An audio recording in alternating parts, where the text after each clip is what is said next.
30 PU. Enforcer Blackbird Airsoft AEG. So naka-stubby stock. Metal yung front assembly. Polymer yung receiver. 140 rounds na mid-cap magazine. Naka-Nebula ETU na siya. Nebula 2 ETU. And naka-reinforced na internal parts. Quick release din yung spring system niya. So if ever magpapalit kayo ng high FPS or magpapalit kayo ng spring, madali na dun sa likuran. So disco lang yan.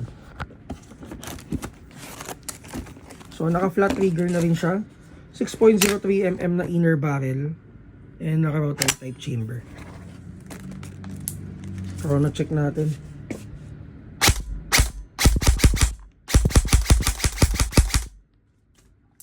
Full auto.